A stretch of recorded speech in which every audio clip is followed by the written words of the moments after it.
Olá, tudo bem? Nós vamos estudar agora a crítica ao princípio da verdade real. Na verdade, sendo até redundante, nós sustentamos a inexistência do chamado princípio da verdade real.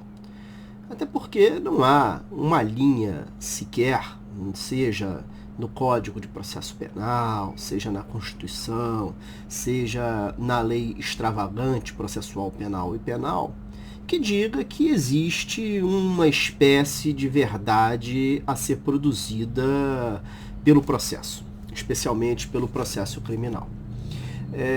Nós, na verdade, nós temos que nos perguntar de onde vem essa ideia do processo penal como produtor de verdade. Eu acho que esse é o principal questionamento que nós temos que fazer a partir de um olhar crítico sobre um suposto princípio que embasaria, uma previsão da lei processual penal para uma produção proativa de prova por parte do juiz criminal do caso, sem provocação pelas partes, sem provocação pela acusação, sem provocação pela defesa. Quer dizer, o juiz ele passa a produzir a prova. E segundo quem defende o fundamento desse poder probatório supletivo do juiz, ele estaria estruturado na chamada verdade real, verdade verdadeira, enquanto que no processo civil o juiz deveria se deter tão somente à verdade expressa pelas provas ou informações produzidas pelas partes, autor e réu. No processo penal ele poderia ir além. Se ele não se sentir satisfeito com a produção probatória, ele poderia descer à arena das partes e lá produzir provas. Bom, mas você deve estar se questionando, professor Francisco, isso não viola o sistema acusatório, especialmente o princípio acusatório, quer dizer, aquele princípio que pressupõe a existência de divisão e delimitação das funções dos principais atores do processo penal, do juiz, do acusador e do réu, e esse juiz, ele não deveria tentar se manter de forma imparcial, ele não... O dever de provar não é da acusação, não é a atividade probatória não é uma atividade própria das partes no processo penal, pois se o juiz ele busca provar algo, evidentemente que ele está adotando ou evidenciando a sua pretensão no processo, seja uma pretensão para condenar, seja uma pretensão para absolver. E mais, normalmente, quando o juiz produz prova supletiva, ele busca uma prova para condenação. Porque, veja, dentro da estrutura da presunção de inocência, como regra probatória, não há que se provar a inocência. Basta ele alegar a existência de dúvida. Pois, se o magistrado estiver na dúvida, dada a insuficiência probatória na relação processual da acusação, ele absolve. Indúbio pro réu. É a regra básica. Então, quando a gente vê normalmente um magistrado querendo produzir prova, esta prova a ser produzida normalmente é para embasar um juízo condenatório. Normalmente é para embasar um juízo condenatório. Pois, se ele entender que está na dúvida, ou se ele entender que o réu é inocente, não há necessidade de fazer prova. Basta absolver a insuficiência de provas. Insuficiência de prova da autoria, insuficiência de prova da existência do crime. Portanto, podemos perceber uma origem autoritária. Porque o processo penal democrático, o processo penal que tem reflexo na nossa Constituição, não é um processo penal que prevê uma atividade probatória do juiz. É um processo penal e muito pelo contrário. prevê que o juiz tem que se manter imparcial e que a atividade probatória é a atividade própria das partes, do acusador e do acusado e seu defensor. Então já trouxemos para vocês a ideia, né, de uma crítica de que o suposto princípio da verdade real não se coaduna com a sistemática acusatorial do processo penal brasileiro adotada pela Constituição. Mas nós vemos que existem ainda resquícios, né, de poder probatório supletivo no Código de Processo. Mesmo depois da reforma introduzida no procedimento e nas provas no ano de 2008. Então nós vamos lá ler, por exemplo, o artigo 156. A prova da alegação incumbirá a quem a fizer, sendo, porém, facultado ao juiz de ofício ordenar, mesmo antes de iniciada a ação penal, a produção antecipada de provas consideradas urgentes e relevantes, observando a necessidade de adequação e proporcionalidade da medida. Determinar no curso da instrução ou antes de proferir sentença a realização de diligência para dirimir dúvida sobre ponto relevante. Quer dizer, o artigo 156 ele evidencia um poder probatório supletivo do juiz. A Suprema Corte brasileira, o STF, ele vem sempre olhando com ressalvas. Quer dizer, o juiz ele não deve, como principal instrumento de prova, adotar o seu poder supletivo. Mas ainda, né, timidamente, admite a possibilidade dessa prova, em que pese a opção constitucional pelo sistema acusatório. E aqui nós vemos uma desconformidade constitucional entre o Código de Processo e o sistema acusatório, que foi a opção pela Constituição de 1988. O artigo 209 também vai tratar de um poder probatório supletivo ao disciplinar a possibilidade do magistrado de ouvir a chamada testemunha referida, quer dizer, uma pessoa que não tenha sido, uma testemunha que não tenha sido arrolada por nenhuma das partes. Então diz o artigo 209. O juiz, quando julgar necessário, poderá ouvir outras testemunhas além das indicadas pelas partes. Parágrafo 1º. Se ao juiz parecer conveniente, serão ouvidas as pessoas a que as testemunhas se referirem. Parágrafo 2º. Não será computada como testemunha a pessoa que nada souber que interesse a decisão da causa. Bom, é uma outra evidência do poder probatório supletivo do juiz, que não me traz vantagens democráticas para o processo penal, que normalmente, quando é utilizado esse poder probatório, ele o é para buscar prova para fundamentar decisão condenatória. Mas, Ortigão, essa questão de verdade no processo penal, o estudo da verdade faz parte de um campo da filosofia chamado ontologia. A ontologia ela se preocupa em estudar a essência das coisas, a essência dos seres. E a verdade estaria dentro de um dos pontos da ontologia. Muitos filósofos, desde os filósofos gregos até a escola de Frankfurt, se dedicam a escrever e a estudar a verdade na filosofia. Nós podemos dividir vamos dizer, os estudos e os trabalhos sobre a verdade em 3 grandes ramos.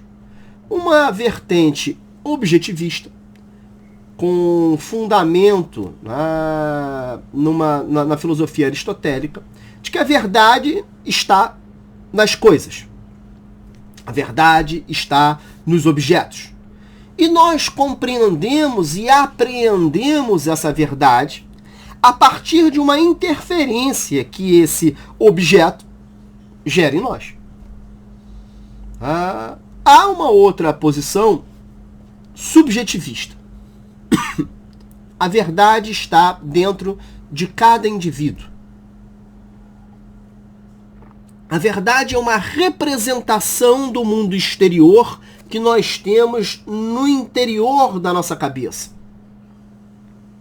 Ela tem também matiz em São Tomé de Aquino, que sustentava que o indivíduo, quando nascesse, era colocado, a verdade, a concepção de mundo era colocada em sua cabeça por Deus. Então toda a representação do mundo exterior era uma representação subjetiva, pautada numa obra de Deus ou numa vontade de Deus. Então, no campo objetivista, nós vamos ter as coisas, os objetos, os instrumentos do crime, como expressão da verdade, por exemplo. As perícias, o exame de corpo de delito, feito pelos elementos sensíveis, né, deixados pelo crime, nas palavras de Hélio Tornag.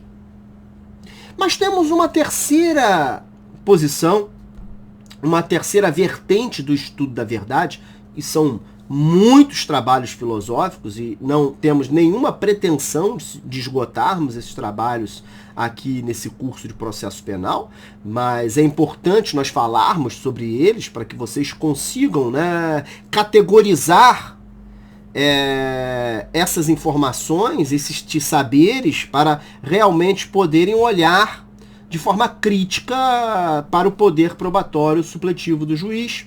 Então, essa terceira vertente do estudo da verdade é o que nós vamos chamar de uma vertente intersubjetivista.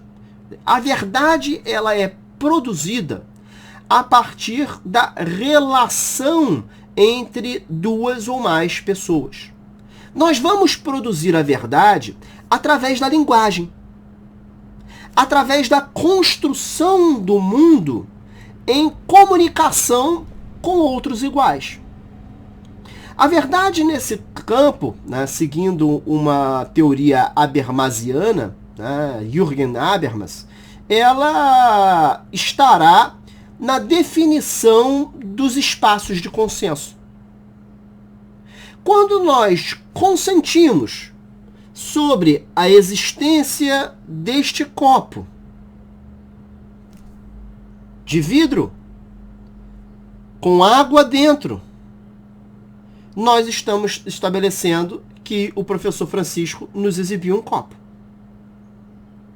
Agora, esse copo é de vidro? Não. Parece de vidro, mas não é. O copo é de plástico, é de acrílico.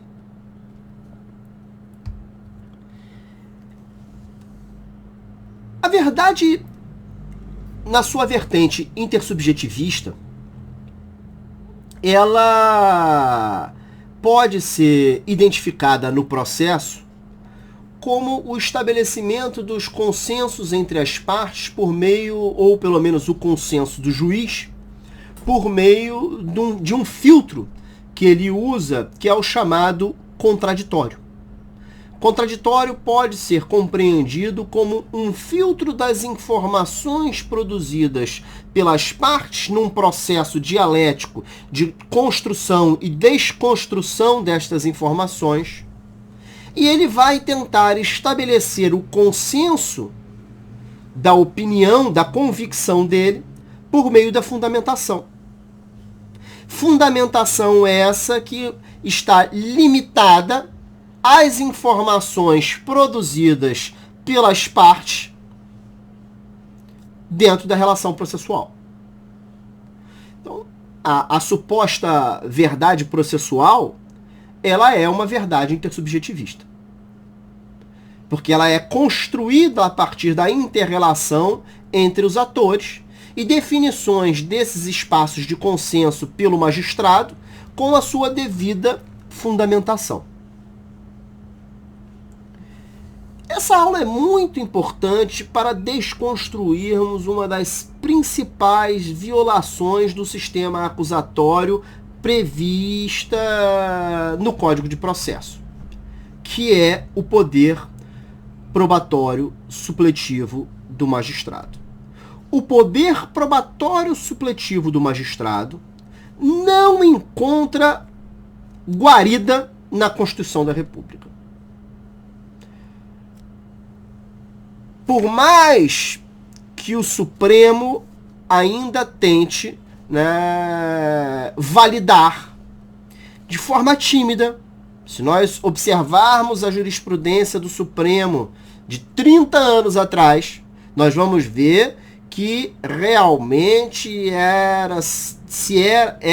havia uma defesa da verdade real com unhas e dentes. Hoje essa defesa é tímida. E já caminhamos, né, para vários alertas sobre a possibilidade de anulação de processos se houver abuso do poder probatório supletivo pelo juiz. Justamente porque esse atuar supletivo, esse atuar de ofício na produção de prova, ele desequilibra a relação processual e permite manifestação de pretensão por parte do juiz. E nós sabemos que a Constituição, no artigo 129, inciso 1º, reservou a pretensão acusatória ao Ministério Público, atribuindo a ele o monopólio da ação penal pública. E, excepcionalmente, nós vamos atribuir esta pretensão à vítima ou seu representante legal, outorgando-lhe legitimidade extraordinária para propor a queixa-crime, a petição inicial da ação penal de iniciativa privada. A própria confissão não é suficiente para autorizar uma condenação. A confissão no processo penal deve sempre ser corroborada por outro meio de prova. Existem N motivos que podem fazer alguém confessar. A vontade de proteger um filho. A vontade de ter notoriedade, se o caso estiver na mídia. Podemos ter problemas de toda ordem. No sistema inquisitivo, nós estudamos neste curso que a confissão era a rainha das provas.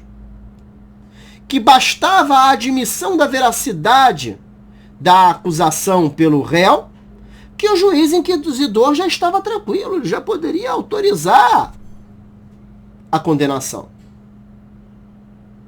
E essa permanência histórica inquisitiva, ela veio se transmutando ao longo da história em legislações processuais penais autoritárias e se revela hoje como a possibilidade de poder probatório supletivo no Código de Processo Penal brasileiro.